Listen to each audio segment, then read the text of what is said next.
ఘోర రోడ్డు ప్రమాదం చోటు చేసుకుంది. జాతీయ రహదారి పైన టిప్పర్ ఓ కారును ఢీకొట్టింది. ప్రమాదంలో 6గురు మరణించారు.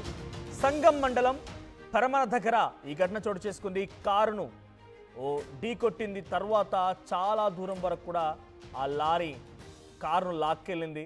కారులో ఉన్నటువంటి 6గురు కూడా స్పాట్లోనే మరణించారు. మీరు చూస్తున్న విజువల్ చూడండి, బహుశా ఎదురెదురుగా ఢీకొట్టినట్టున్నాయి. ఇక్కడ విజువల్లో కనబడుతున్న దృశ్యాలు చూస్తూ ఉంటే ఎదురెదురుగా అది వన్ వే రోడ్, అది డబుల్ రోడ్ అయినప్పటికీ కూడా మధ్యలో బార్కేడ్స్ ఏమీ కూడా లేవు. సో ఆ సమయంలో లారీ చాలా వేగంగా వచ్చి కార్ని ఢీకొట్టింది. కార్ని ఢీకొట్టడమే కాకుండా అదే వేగంతో సుమారుగా కొన్ని మీటర్ల వరకు కూడా ఆ జాతీయ రహదారి పైన కార్ని లాక్కుంటూ వెళ్ళింది. సో ఈ నేపథ్యంలో కారులో ఉన్నటువంటి 6గురు కూడా స్పాట్లోనే మరణించారు. మనం విజువల్లో చూస్తున్నాం. సో దయచేసి ఇక్కడ ఈ సంఘటన సంబంధించి మనం చూస్తున్నాం కాబట్టి, మనం వార్తను వింటున్నాం కాబట్టి మీకు కొంత అలర్ట్ కూడా ఇస్తున్నాను.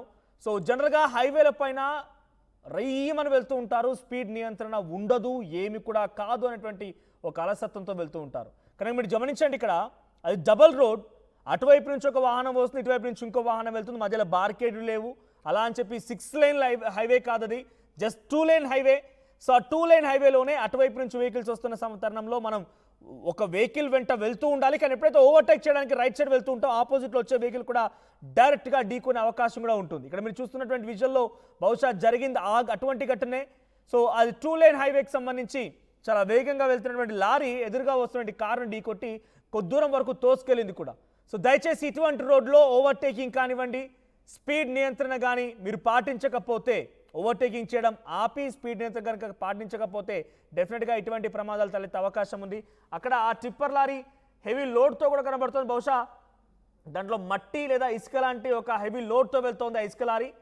సో ఆ లారీ వెళ్ళిపోయి వేగంగా కార్ని ఢీకొట్టి కార్ని కొద్ది దూరం పాటుగా లాక్కెళ్ళింది. కారులో 6గురు కూడా స్పాట్లోనే మరణించారు.